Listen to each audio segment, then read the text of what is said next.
Allah.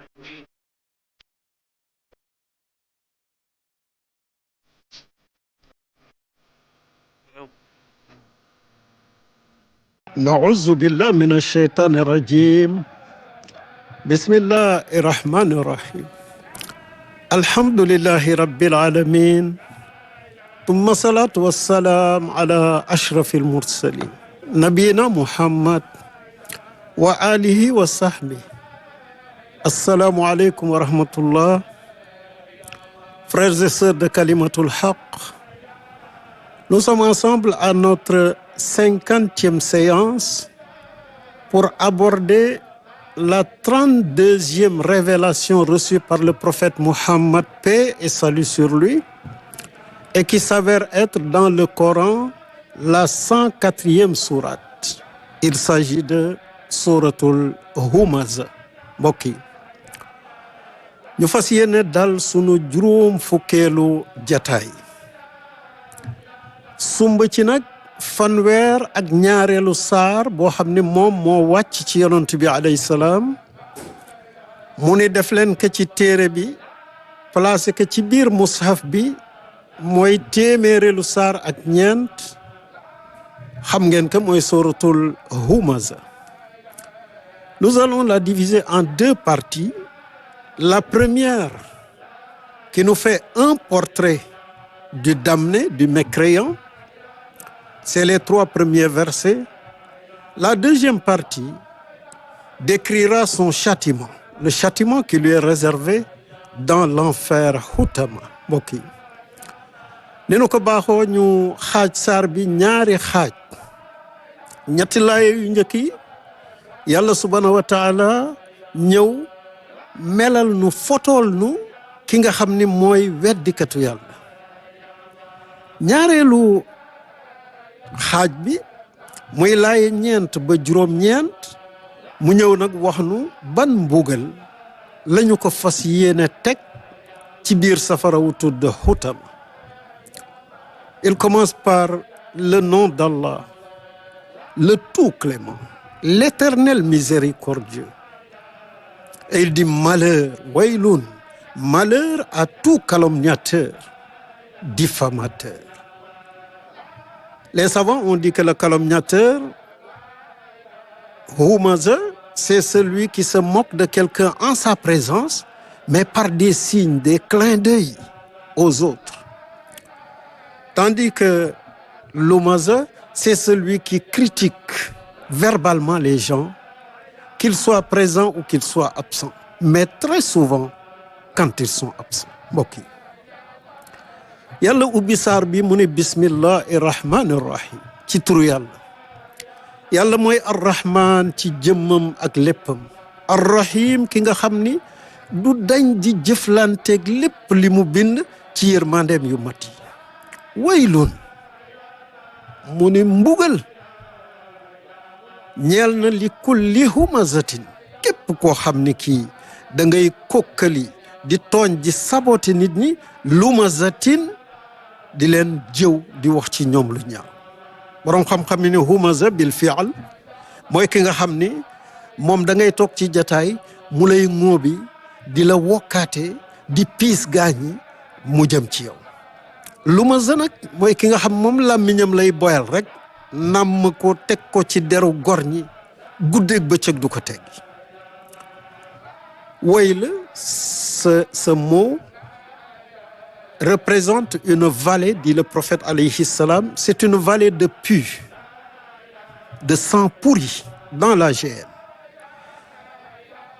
Ce puits est tellement profond qu'il faut 40 ans de chute pour toucher le fond de Wayl. Et tenez-vous bien, la dangerosité du Wayl fait que chaque jour, quand l'enfer se réveille, il demande à Allah de le protéger du danger que constitue Wayl.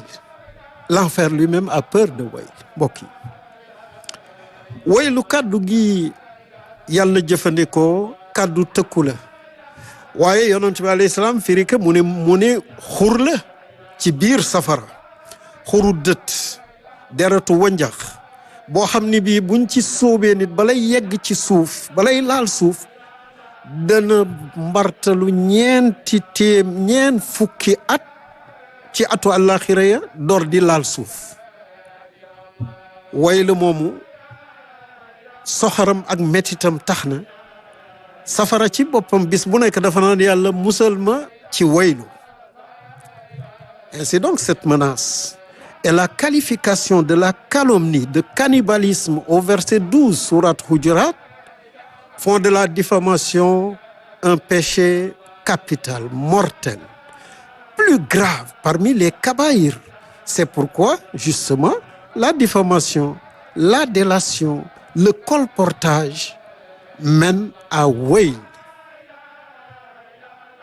mbokk yi tëkku bi yàlla tëkkoo yéeféer yi ci kàddu wayl teg ci nag boo demee suratul Hujurat mu ni gaa ñii kat ñoom ay lekkkati nit la leen jàppe. loolu dafay boole lii di jëw di yàq der ci kabaayir yi bàkkaar yu rëy rëyaayam moo tax muy tàbbal nit ci wayli mi nga xam ne safara ci boppam ñemewu ko. Chers amis téléspectateurs, ces péchés détruisent les fondements de la société par la discorde, l'animosité, les bagarres, les divisions entre les gens. Sourate Qalam dit au verset 11, Hammazin, Masha'in, Binamim. Celui-là, il se moque des gens, il les discrédite et il marche toujours dans la société à dire du mal des autres, à colporter. Mbokk yi bàkkaar yi dañuy toj société, dañuy yàq penc ndax duñu jur lu dul féewaloo xiiroo ŋaayoo mbañante ci nit ñi. suratul Qalam mu ni hammazin masha'in binamin, foo fekk jëwkat rambaajkat la. Verset 58 sourate Tawba parle de deux réactions du diffamateur, deux réactions caractéristiques d'un calomniateur. Il dit, il te loue si tu lui donnes, mais te critique sévèrement si tu ne lui donnes pas. mbokk yi moo tax yàlla dañul dinu melal nit ki mu mel ni daf nu koy fotol wax nu ay doxalinam ay melokaanam jataay ay xaal yi muy jël mu ni ñoom kat in u'tu minha radu wa in lam yu'taw minha iza hum yasxatun. mu ne boo leen joxe di leen jox rek de dab seen bànneex di leen neexal mu ne dañuy kontaan rek fu ñu tagg ñu ngi lay fu ñu toll ñu ngi lay tagg. waaye boo leen xañee as lëf yow sa der yàqu na ci àdduna bi yàqu na àllaaxira. Un jour, le prophète alayhi salam monta sur le minbar et comme s'il était en colère, il parla avec force et dit, vous dont la foi est sur le bout de la langue et pas dans les cœurs. Donc c'est les hypocrites. Ne faites pas de mal aux musulmans, ne les insultez pas. Ne dévoilez pas leurs défauts, car celui qui dévoile les défauts de son frère, Allah subhanahu wa ta'ala dévoilera ses défauts et l'humiliera dans sa propre maison. mbokk yi yonent bi alayhi salaam bis mu yéeg ci minbar bi rek mu mel ni dafa mer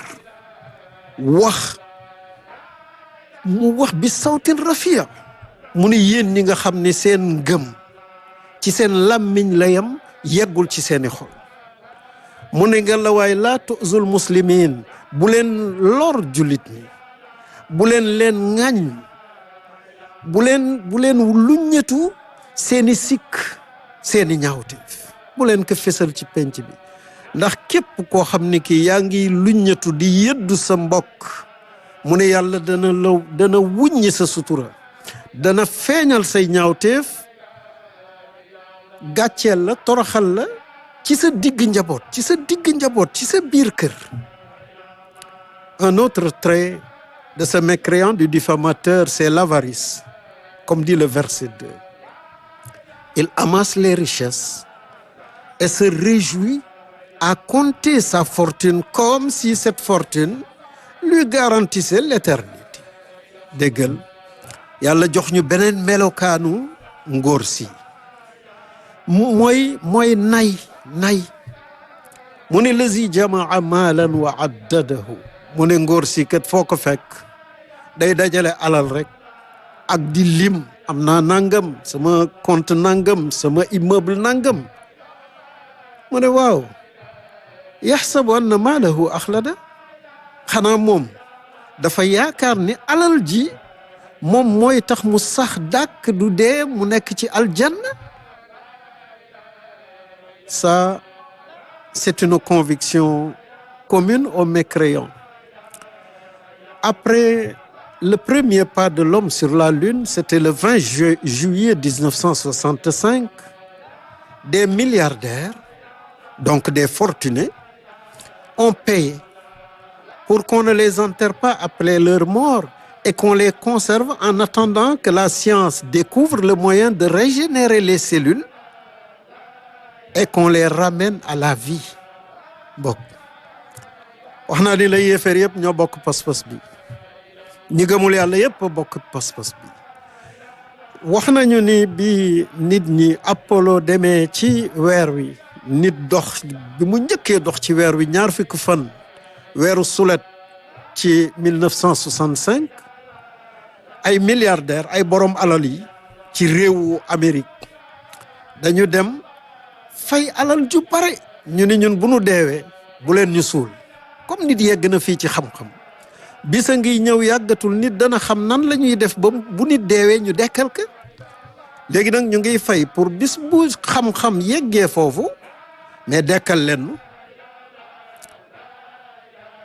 Tous les mécréants ont la même mentalité. Al-kufr millatun wahida. Le mécréant de Souratul Kahf disait: c'est sûr que mon jardin, donc mes biens, ne périront jamais. Je ne crois pas au jugement dernier. Mais admettons qu'on me retourne à mon Seigneur. C'est sûr que j'y trouverai plus de richesses que j'en ai actuellement. Verset 35-36, Souratul Kahf. mbokk yi al kufr milla wahida yéeféer benn yoon rek la ñoom ñëpp a bokk ay melokaan moo tax yàlla di nettali toujours yéeféer yi jàll.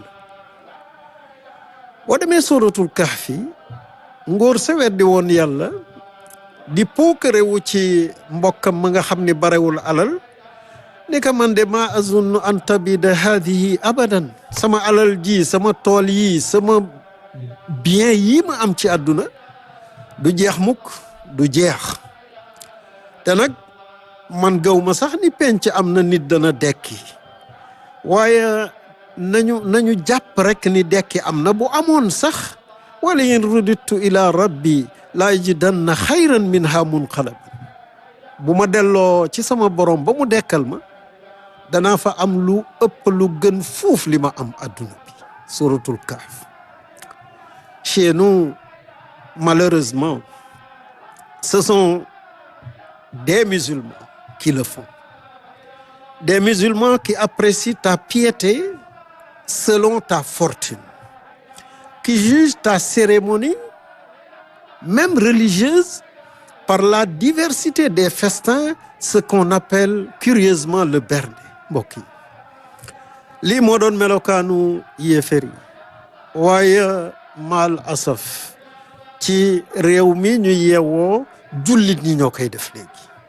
jullit ngay fekk bala ñuy jàpp ni yow nitu yàlla nga mais nga am alal ami oto ami étage boo wootee bala ñuy jàpp ni sa woote diine bii am na ndam ñu xool bernde yi ak lekk yeeg naan yi mu toll. Comme les mécréants malheureusement qui, pour croire à la meilleure des créatures, au prophète Mohammed, paix et salut sur lui, réclamaient qu'il ait des sources d'eau courantes, des jardins de palmiers et de vignes traversés par des ruisseaux, ou qu'il ait un immeuble en pierre précieuse. Sourate Isra, versets 90 à 93. mbokk yi kiif kiif comme yéeféer yi dañu sartaloon yonent bi sallallahu alayhi wa ali ni ka bala ñu lay gëm lan nuumina lak dunu la gëm mukk lu dul nga ballal ay sewnde ay dex ay ndox di ball nga am ka wala nga am jannatan min naxiil wa inab nga am ay tool ay jardin yoo xam ne tàndarma raisin yi xeet wépp na ci fa tufajjiral anhaara xilaalaha tafjir sa tool yooyu nag nga ballaloo ci ndox yi di ka roose guddeeg bëccëg aw yakuna laka baytun min zuxruf wala nga am kër goo xam ni du nekk këru xeer de këru wurus këru jama këru mbelle suratul Isra. La meilleure des créatures, le prophète Mohammed, paix et salut sur lui, a maudit. Il a maudit l'esclave, c'est-à-dire l'adorateur du dinar, c'est-à-dire de l'or, l'adorateur du dirham, l'esclave du dirham, c'est-à-dire de l'argent, l'esclave de l'habit, du velours, de la soie, donc des griffes, des tissus de marque. Malheur à toi, lui dit-il. Tu lui donnes, il te chante, te loue, partout. Sinon, il te diffame. Malheur à lui la ruine. Mbokk yi ki gën ci ñi yàlla bind gën ci ñi jant masa tiim yonent bi alayhi salaatu wassalaam rëbb na ki yor bii melokaan nga xam ne alal lay jaamu noonu la ko tudde taisa abdu dinar mu nekk alkuna yal na alku ki nga xam ne mu ngi jaamu or lay jaamu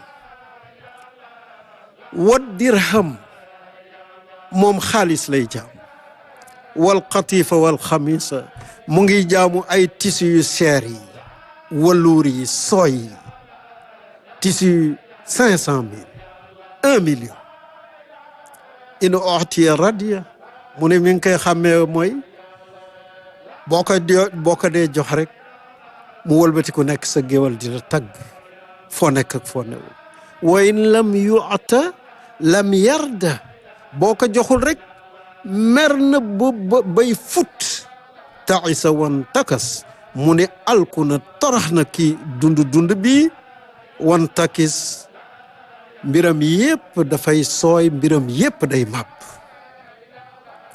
C'est ainsi que le Coran nous décrit le mécréant, l'hypocrite, le diffamateur, de quelque bord qu'il choisit d'être.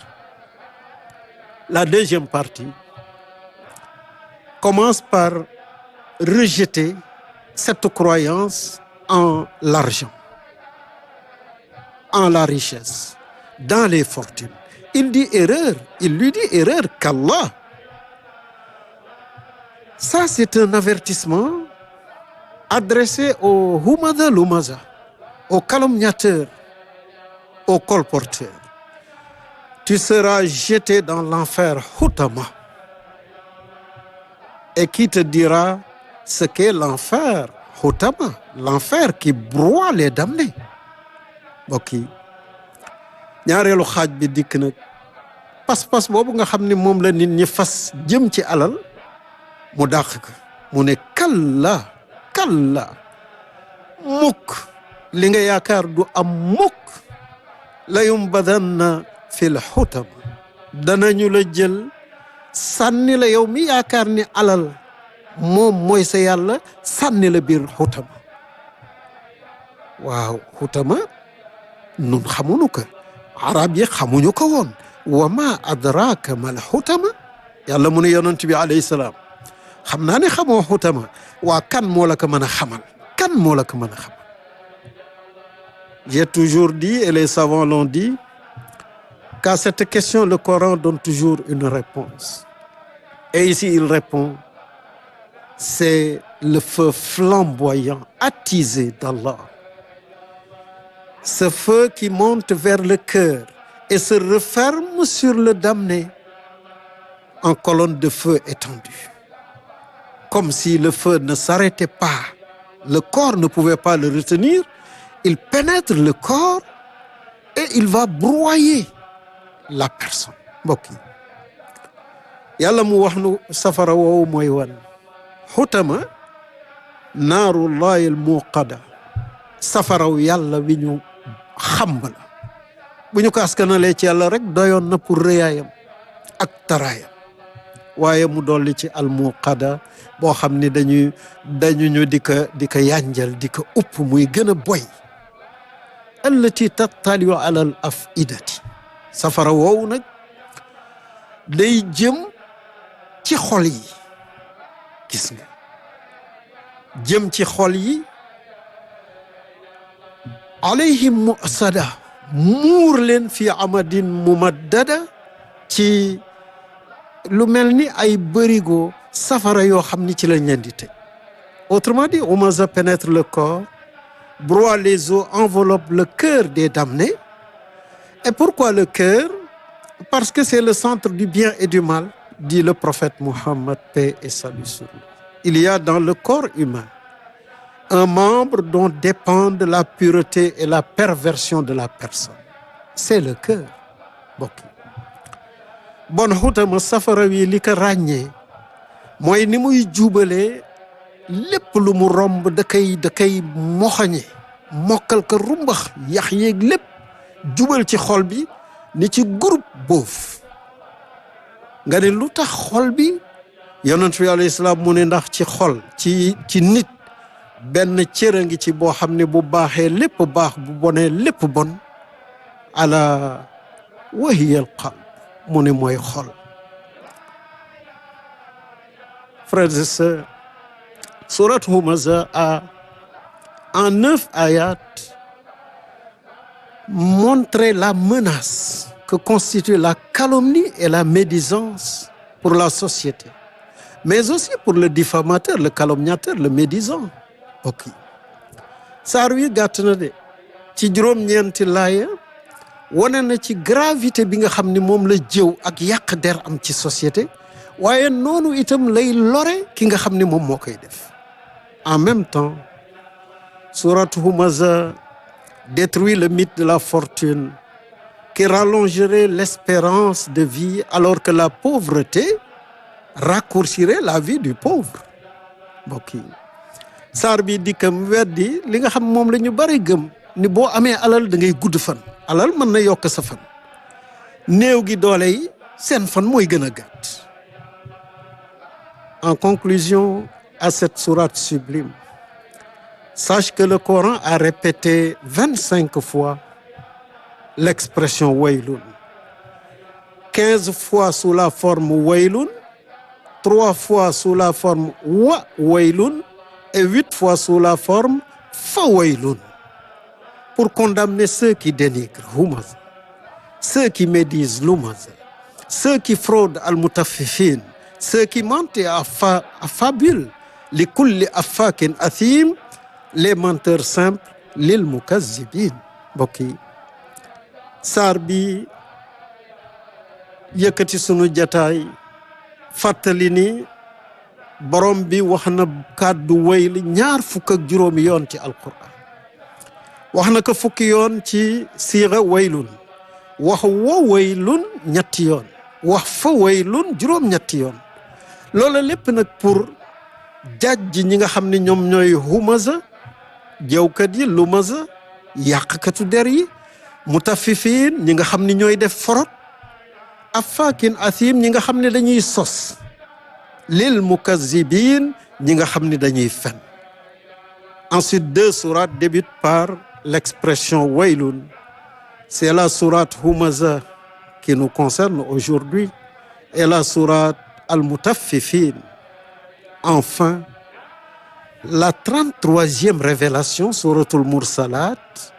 va répéter 10 fois waylun comme un refrain pour condamner définitivement tout individu qui traite les signes d'Allah de mensonge. mbokk yi ñaari saar tàmbale waylun mooy suratu Humaza bi nu nekk tey ak suratul mutaffifin saar bi topp ci Humaza muy suratul Mursalati dana wax waylun bi fukki yoon ngir jàjji ñi nga xam ne ñooy weddi yàlla subhanahu wa taala ak ayatam. ñaan yàlla subhanahu wa taala yal na nu yàlla musal ci jëw, musal nu ci yàq der, musal nu ci njuuj njaaj, musal nu ci fen. yàlla boole nu ci as-siddiqin as-sadiqin. loolu yàlla mën na ko, yomb na ko, yàlla na nu ko defal.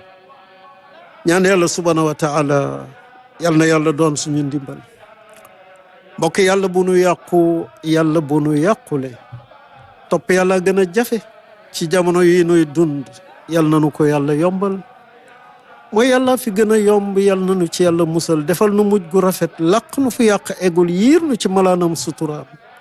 yàlla jubal nu, jubal sunu njaboot, ubbil nu buntu muur ak wërsëg. bokk yi lu nu am yal na nu am yàlla, lu nu ñàkkit yal na nu am yàlla, bi jaa'i nabil Mustafa sallallahu alayhi wa ali. assalaamu aleykum wa rahmatullah.